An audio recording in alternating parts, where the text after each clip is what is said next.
বিধানসভাত উত্থাপন কৰা হ'ব আৰু তাৰ বিষয়ে আজি কেবিনেটত আলোচনা কৰা হয় আৰু মই যিখিনি আইন এমেন্ডমেন্ট হ'ব তাৰ ওপৰত আপোনালোকক এটা ধাৰণা এটা দিব খুজিছোঁ আমাৰ Assam tourism development and registration act 2024 এই আইনখন আমাৰ সদনত উপস্থাপন হ'ব ইয়াৰ দ্বাৰা আমাৰ হোটেল বা হোম ষ্টে এই সকলৰ পঞ্জীয়ন কৰাৰ বাবে সুবিধা কৰি দিয়া হ'ব আৰু পূৰ্বতে 1867 চনত চৰাই এক বুলি এখন এক্ট আছিল সেই এক্টখন বিলুপ্তি হ'ব আৰু Assam tourism development and registration act 2024 আমি সংশোধন কৰি চৰাই এক্টৰ প্ৰয়োজনীয় দফাসমূহ আমি নতুন আইনখনত সন্নিবিষ্ট কৰি চৰাই এক্টখন আমি সম্পূৰ্ণ ধৰণে বিলুপ্তি কৰিম আজি আমাৰ কেবিনেটত অসম পুলিচৰ যেটো 102 বুলি আপোনালোকে ফোন নাম্বাৰ দেখিছে 112 এই গোটেই প্ৰকল্পটোক আধুনিক ৰূপত সজাই তুলিবৰ বাবে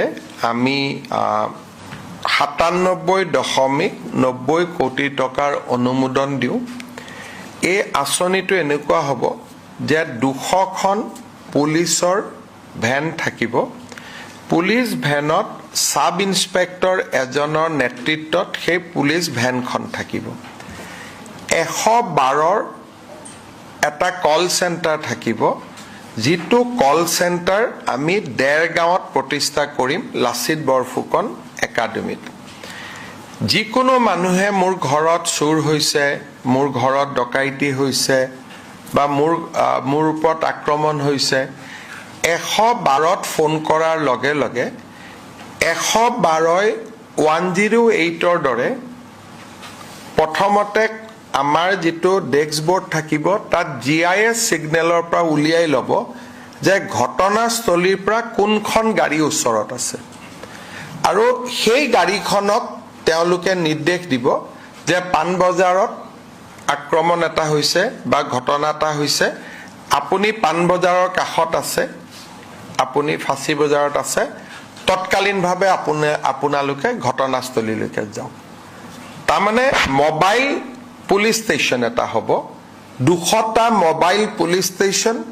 য'ত নেকি 112ক ফোন কৰাৰ লগে লগে তাৰ পৰা অপাৰেটৰে ইনষ্ট্ৰাকচন দিব আৰু পুলিচ ষ্টেচন বা পুলিচ গাড়ী কেইখন ঘটনাস্থলীত গৈ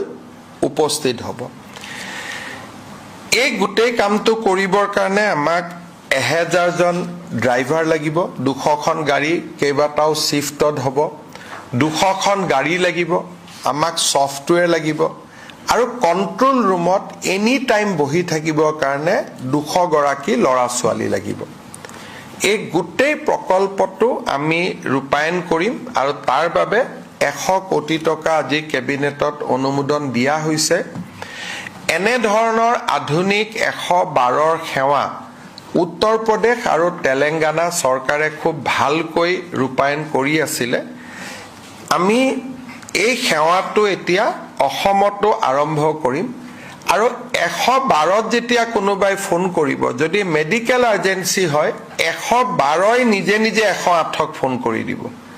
যদি ফায়াৰ ইমাৰ্জেন্সি হয় 112ই ফায়াৰক জনাই দিব তাৰমানে এটো হোম পুলিচ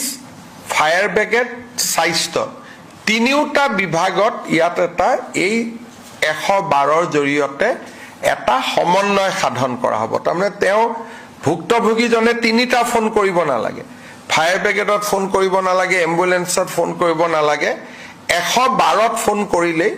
গোটেইখিনি কাম একেলগে হ'ব